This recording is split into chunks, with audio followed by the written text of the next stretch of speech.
So we should be live on Facebook right now. Yay!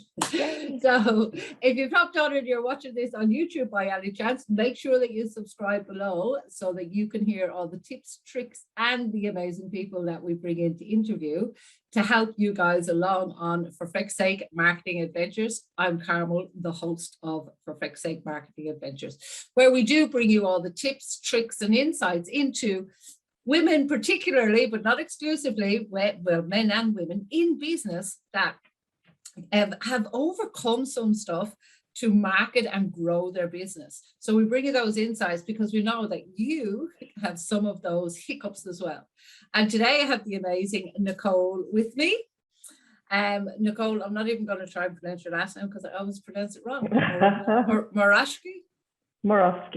Morawski, there you go. I got close. So Nicole I've known for a number of years, and she is an amazing human being, and I'm going to cross over to her in a moment. But Nicole, the title for today has been How a Mum of Three built her business amongst everything else. And Nicole has worked with her husband for many, many years. I'm going to let Nicole tell you all of this juicy stuff, but how she has overcome a lot of things in order to be able to build a business that is only really a couple of months old at this stage, even if that. So Nicole, tell us a little bit about you and who Nicole is, first and foremost. So thank you, Carmel. Like you said, I have 3 boys, and they're now 16, 15, and 12. I have to remember. And also with that, my husband and I have run our own business for the last 20 some years. So we live, work, breathe together, day in, day out. So that's been pretty interesting. And just recently I have, with another business partner, Sarah, we've set up a new workspace in Bassendean for events, workshops, and office leasing.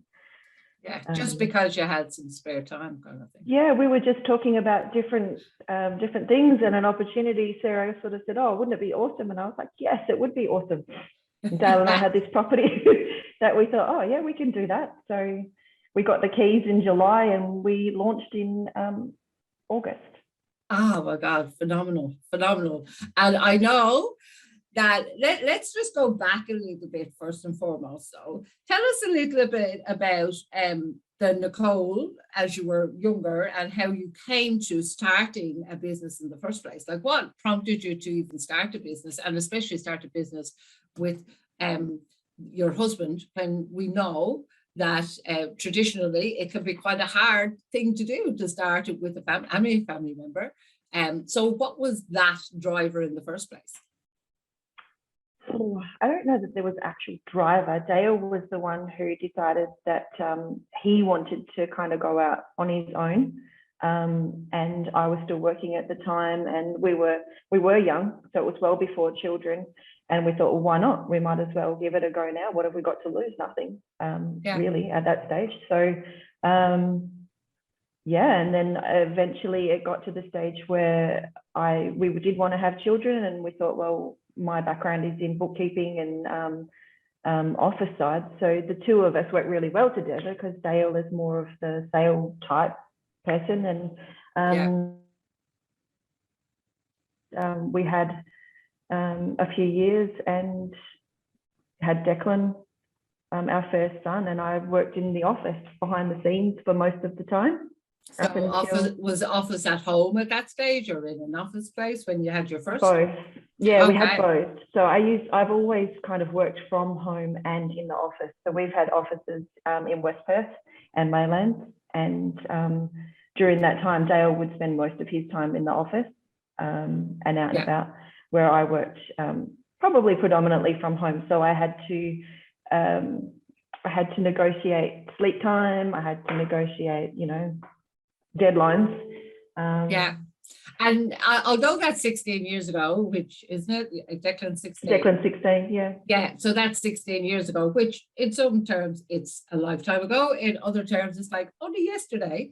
But at that time, there wasn't the technology that we have now either. So it would have been harder I use the word loosely, to work from home. So how did you kind of navigate that? Because that would have been like with all these Zoom calls and everything now connected online, you wouldn't have had that.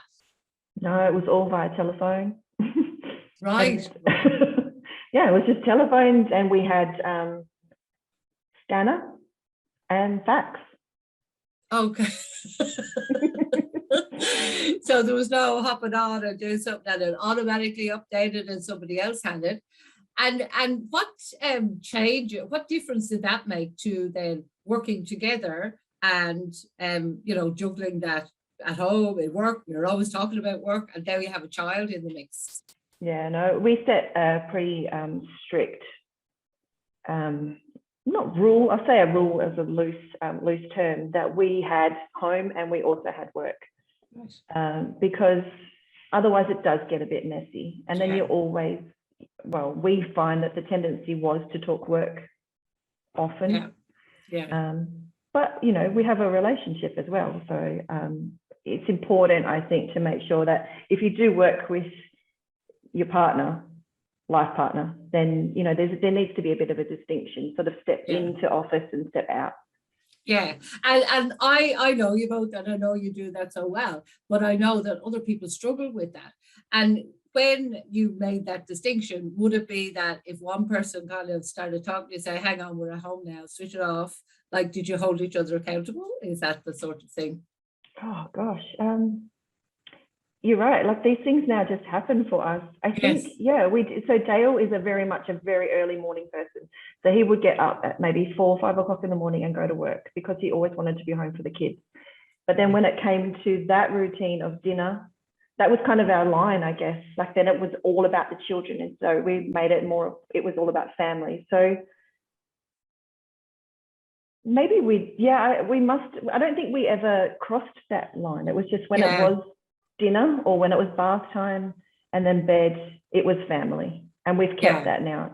That, because as I say, new people that are starting now, and it's probably in some ways, I won't say it's a disadvantage, but we have too much stuff coming at us. We are plugged in everywhere, that to make those boundaries and distinctions and to make sure that you adhere to them, because like that's 16. How long are you married? Oh, we were married in 99. So now you're testing me. 20 something. 5 years, Yeah. So, but to be able to sustain that relationship for 25 years, work together almost that entire time, and have 3 children, and have two main businesses. Then I know you were dabbling with 1 or 2, and then you started another one. Like, that's huge. You've got to know that. That's freaking huge. So people looking at you now, and they've got all this stuff plugged in, to hear that you need to put a line in the sand and you need to decide that that's what it is. Yeah, I think so. Otherwise you could end up just going a little bit stir crazy, or it becomes too much about work, and then you lose a little bit of yourselves. Absolutely. And a thing we're not going to go into now, but I would imagine if you're talking work, it's very challenging to go into then be intimate with somebody when you're pissed off with them for something they've done at work, unless you actually have that clear line. Very much so. Yeah. I mean, don't get me wrong, there have been times.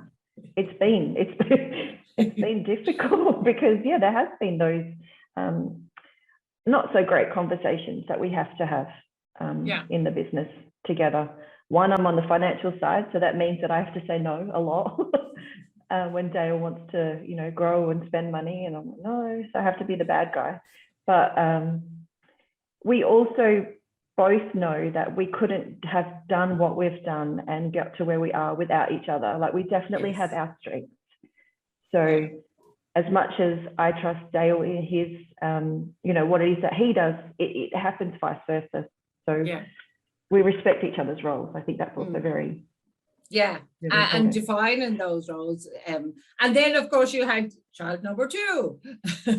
And was that a big stretch to go from 1 to 2? And not as much as going from 2 to 3. Right. Yes. Okay. Yeah. My 2 eldest are 17 months apart. Right. So that was quite interesting, and I remember that became a lot more demanding. That's when we had staff too. So we had more staff at that time. Right. So You're breaking up a tiny little bit. are we good? Oh, there we go. Good now. Yeah. That's okay. So when you had the two, it was, as you said, you had staff. I think We had maybe staff. it may be my internet that's unstable. So if we happen to go off, which happened once before, I'll just put this out here. You continue talking and I'll come back in. That happened before. Yeah, so that was interesting to have the two kids. And I would imagine like there's a toddler running around and you're probably feeding the other child, and sleep times would be nearly opposites as well. Yeah. Just when I thought that I had some form of routine, they switched it up on me, and I had to come up with something new, a new routine. So yeah. Always ever changing. I think that's what I've learned to grow with as well, is just for everything to change. As soon as I think that there's some form of normality, whoops, there goes something new. There you go. So it's embracing that have been flexible enough to have that change. So what was the big difference from 2 to 3 then? What was that big impact? Well, so then that sleep.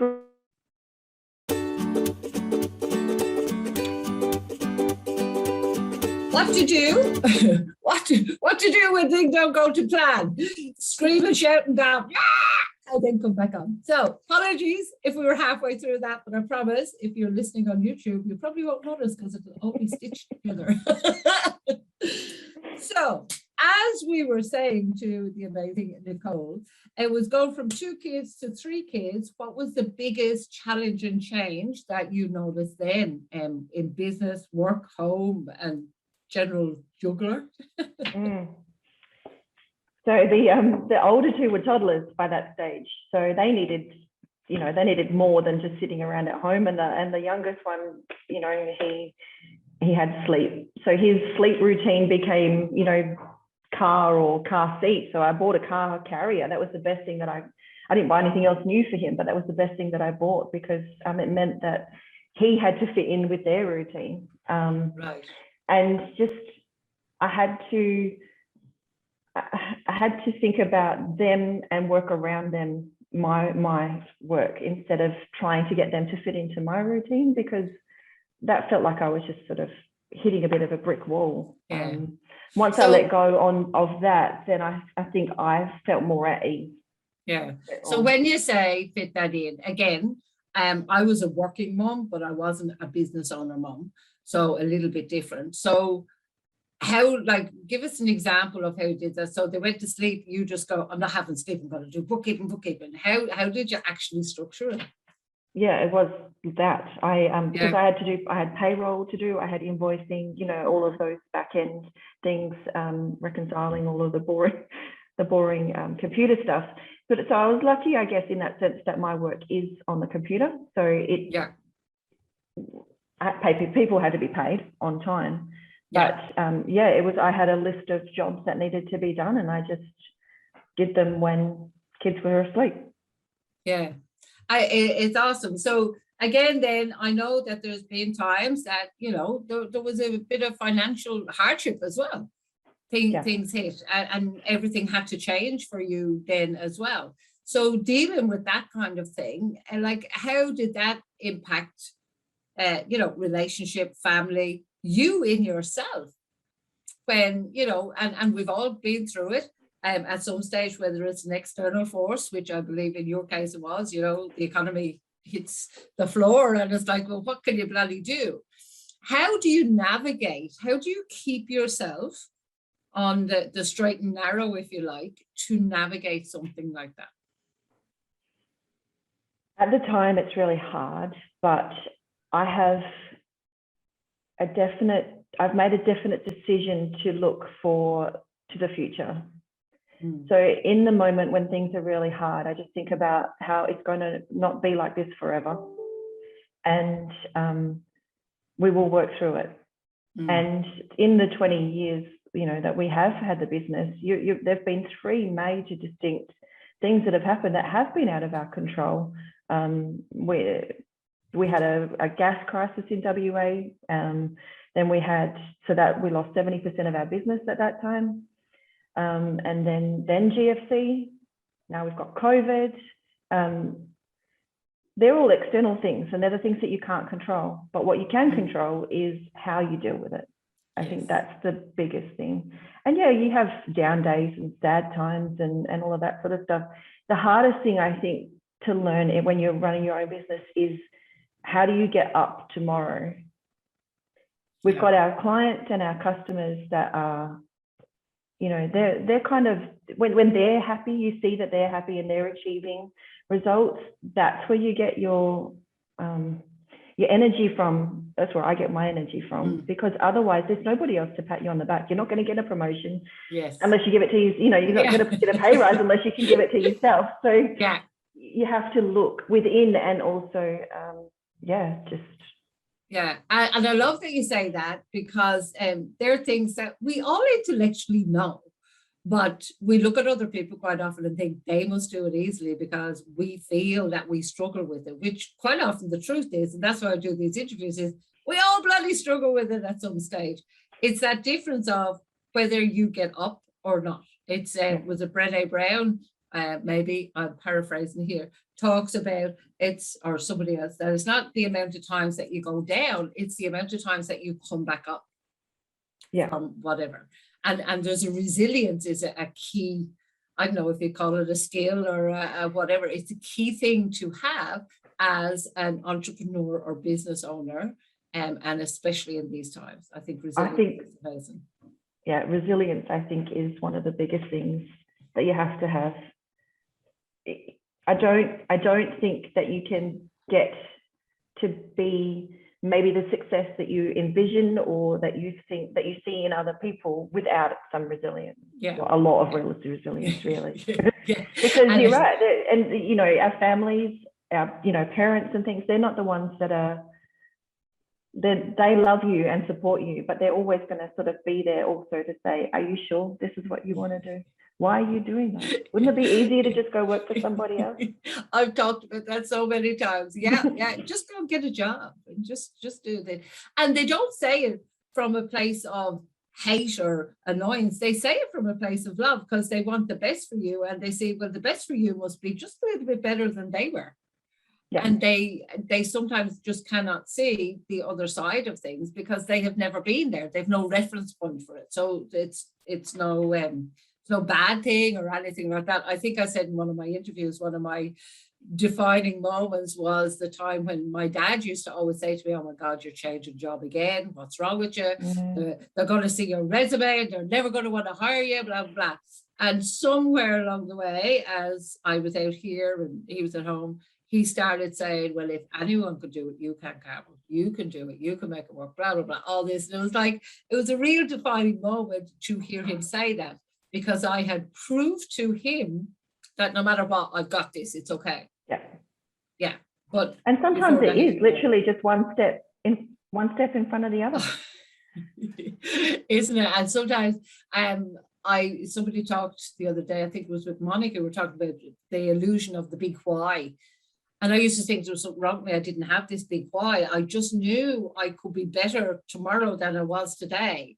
And there was a drive to, like you, help other people and see them succeed. And then I would know I was being successful. But it wasn't that I wanted to be there at that one point. And when I got there, I knew I was made it. It was like, I don't know. I know. Yeah. So if we were to look at, and I'm sure there are many, it's one of the biggest factors that's helped you to be successful. If you were to put that in a nutshell, what would that be? I would say that it's a never give up attitude. That resilience. It's definitely, it comes back to that resilience. And I've also found along the way a few people that I really connect with in business, and I talk to them.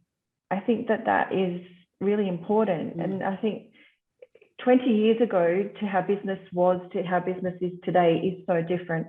We have a lot of people who now work for themselves, work from home, and work in their homes. And it can be so isolating if you allow it to be. And it doesn't have to be. I mean, even with COVID, when we have isolation, I think it's important to say that you have to be distant from people, but you're not isolated. And Yeah. it's really important, I think, to talk to other people that you trust, because and other people who have similar goals to you, so that you can collaborate. Otherwise, you can't know what you don't know. Yeah. And it's talking to other people that you get these little ideas. You go, oh yeah, I could do that. And I have a very inquisitive mind too. So I think that when I'm looking at Google, or even when I'm scrolling through Facebook or Instagram, something looks interesting, then I will investigate it and see how I could implement that and make that work for myself. Yeah.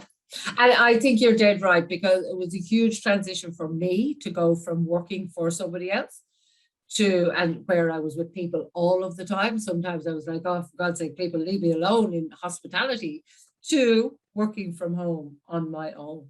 And because my partner works away, it was literally on my own. No kids at home, no partner. And sometimes I did a lot of procrastinating, because I was like, I could do what I like, when I like. It was quite hard to develop a routine, but the isolation, and this was before COVID, the isolation I felt, but I was afraid to tell people I felt isolated, because they'd say, well, isn't that what you wanted? Yeah.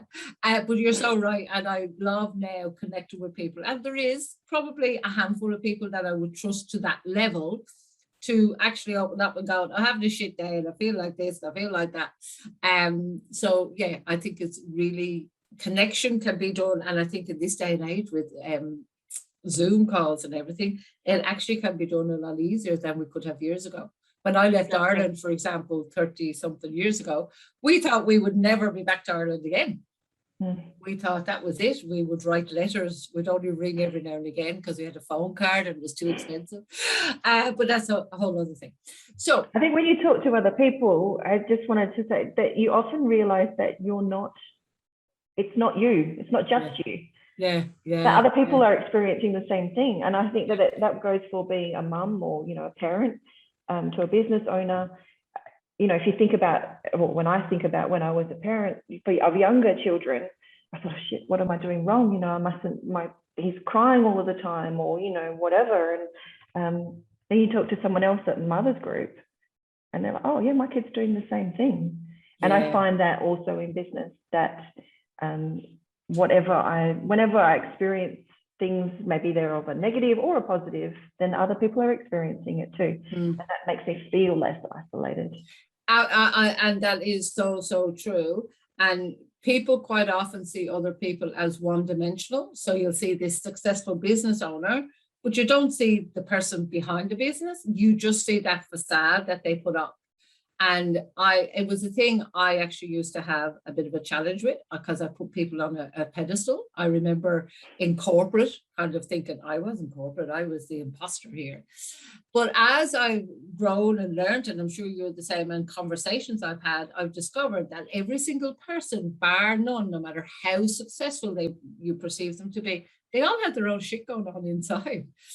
Some people are very famous out here, very outgoing, very that, but on the other side, they can't have children, or they haven't met a partner, or somebody else is great there, but they've had some real bad trauma in their life that's still impacting them now. Like, there's no person that doesn't have some shit going on. The only difference is how they choose to deal with it or not, or hide it or show up in that moment. But we have to be careful not to look at people just one-dimensional and think that that's exactly who they are.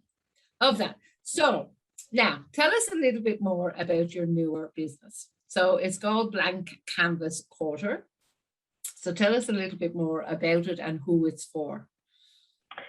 Well, this kind of, I guess, leads on a little bit to what we've just been talking about too. So the space is for people who work for themselves, or maybe have a small team, who want to hire an office to either work for out of home for ad hoc times, or to have interviews instead of going to coffee shops, because you can only do that maybe so many times. I know, and there's only so many coffee shops. Exactly. And it gets us out and interacting with other people, so that you step out of home and you might want to just chat over the photocopier, or make a coffee and just talk about idle stuff and get some ideas from other people.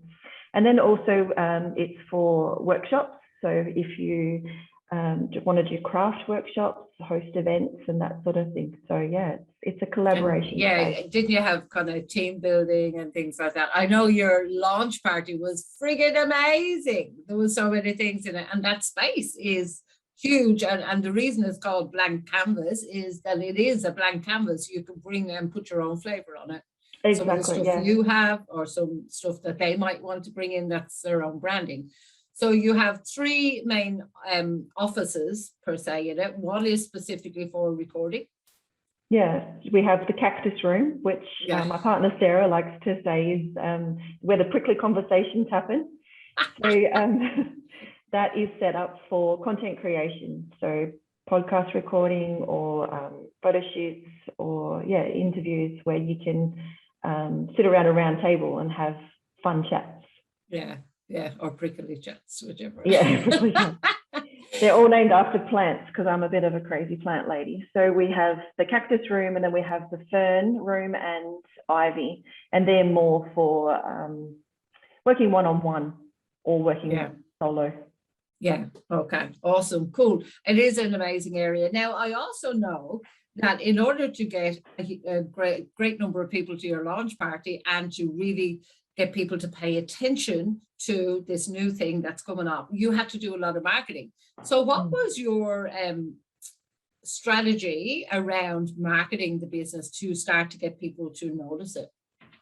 Yeah, well, as I said earlier, we got the keys in July from our tenants, and we knew that we were launching in August, but we actually started in March. So we set ourselves up with all of our, our branding and going online, Instagram, Facebook, and all of that sort of thing, and started talking and connecting to people straight away. Yeah. So the marketing started months before. Yeah. Months and months before the launch. Yeah. And one of the things then that you didn't mention was, in amongst all that, you actually broke your foot. When did you break your foot? So you were starting the marketing in March. June. When did you break your foot?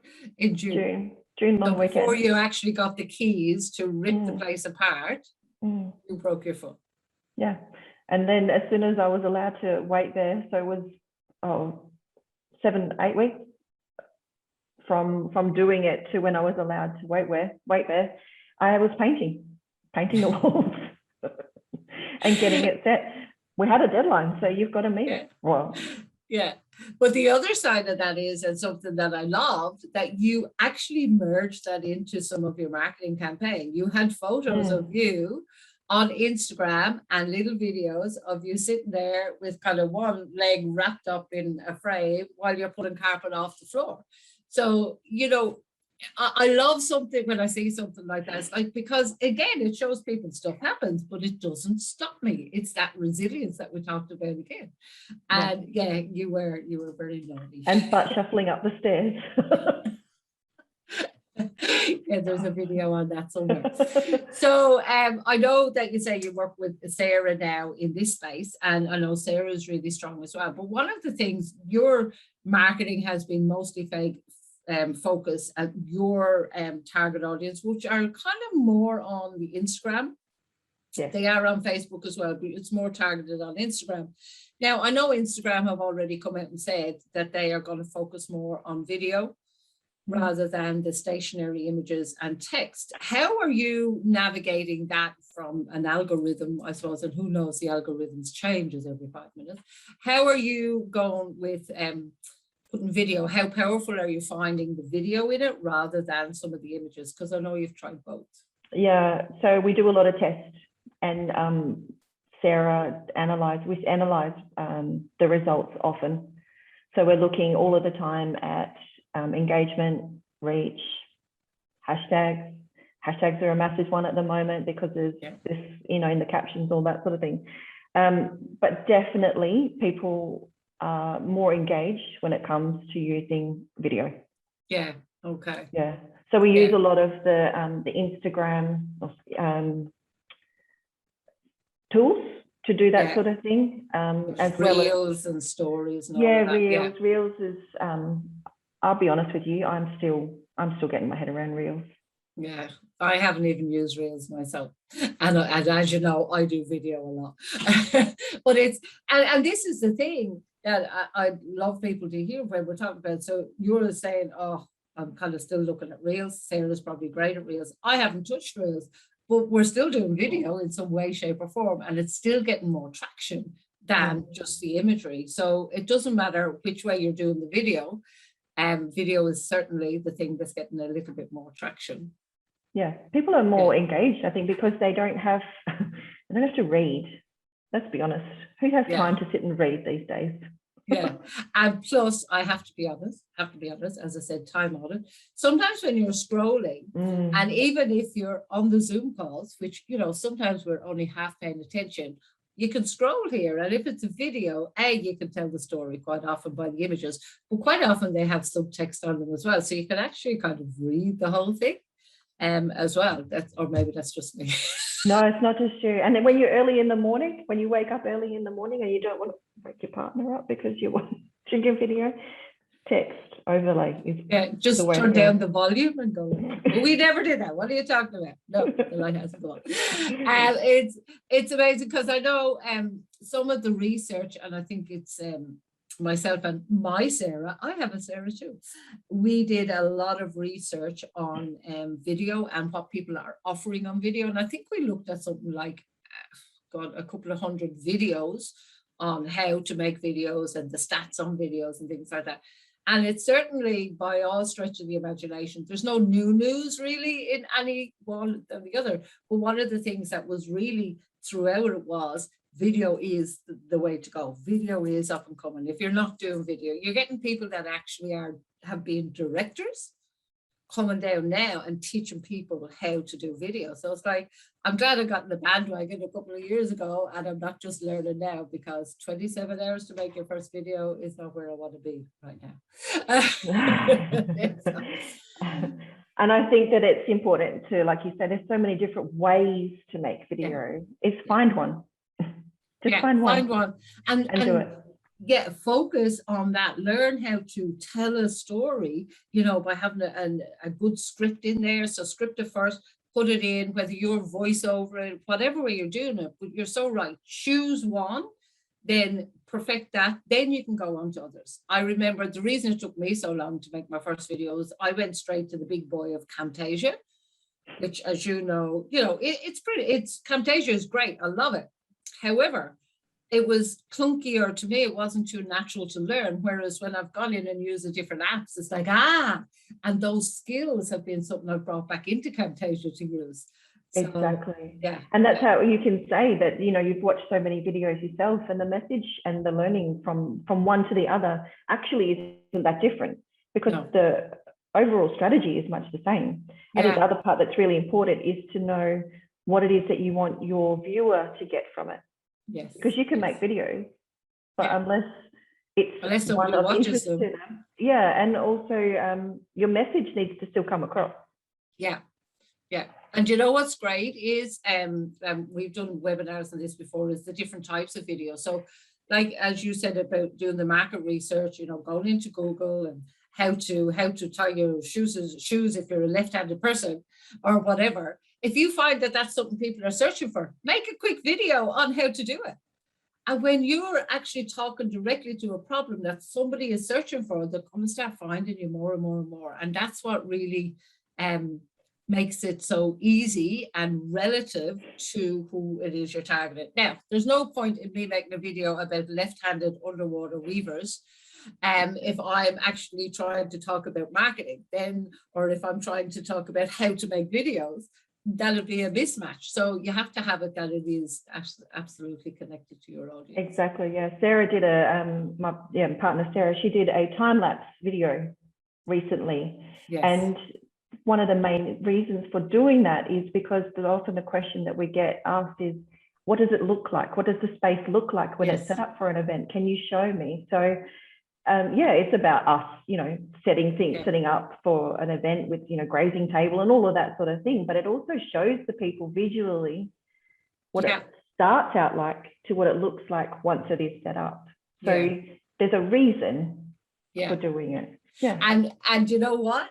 That's a great example, because you can do that for an event, but that can be something that lives on your website then as an example of how it looks. You know, there's never just one purpose for a video. Please, people, remember that. You can cut out little bits of it and go, ta-da, finished product, versus that time lapse. I love that. So tell me about, if I were to ask you what's one of the biggest mistakes that you've made along the way in business, what would it be? One. I know. It's like, how do I just tell you one? I'm 22 million. I think one of my biggest mistakes maybe is that I have a tendency to jump from one thing to another, maybe a bit too quick. Right. I see squirrels everywhere, so I'm always trying to do more and more and more and more and more. And I've probably now at this stage, I'm a bit more balanced, because yes, emotionally, and I think you spoke recently about burnout. Like, it is something that it's a real thing. Yeah, I've experienced, and that is because, yeah, I'm highly motivated and I am very resilient, but I do have a tendency to try and do it all at once. And do you think that that comes from, like, back when you started or whatever, that you had to do it all? So then you kind of learn that that's a way of being. So if I'm not doing it all, there must be something wrong with me. Yeah, I think that's exactly what it was. Yeah. Isn't it? It's amazing the things we tell ourselves, so where we go with it. So your advice then, I'm guessing from that, would be choose one thing and just do it. Choose, yeah, maybe more than one. Like, it still doesn't quite sit right with me. Yeah.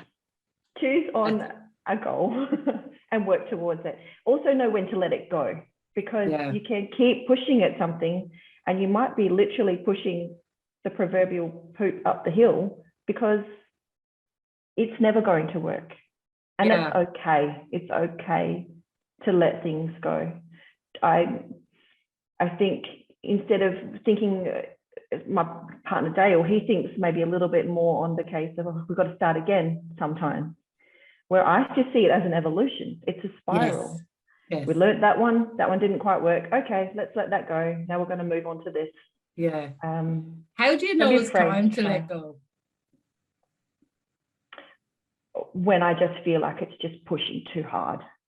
Right. When I have to work too hard at it, it's time to let it go. Yeah. That's something I had to learn, though. Yeah. It's like, what's too hard and what's just kind of not easy. And I think they are, you know, if something's not easy, that's because you're going into an uncomfortable zone, and that's kind of how it's meant to be. But then too hard is like you're knocking on the door going, can I help you? Can I help you? Like, it's Everest bloody salesman. When they stop coming in, when the results aren't coming in, when it doesn't feel true, when it doesn't feel aligned. I'm very much a feel type person. Yeah. So if I wake up in the morning and I feel a little bit of dread about something, I guess that's the time. Yeah. Awesome.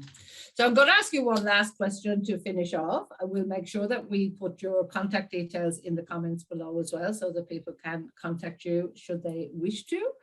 But I like asking people this, and they all go, duh. But if you've heard my other interviews, you might know it.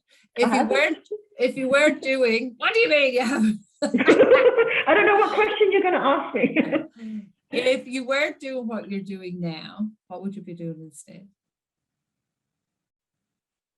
Now I know why people have that reaction. What would I do? I actually don't think I would choose to do anything different. Yeah. It's been hard. It's been a hard journey. But I feel very proud. Yeah.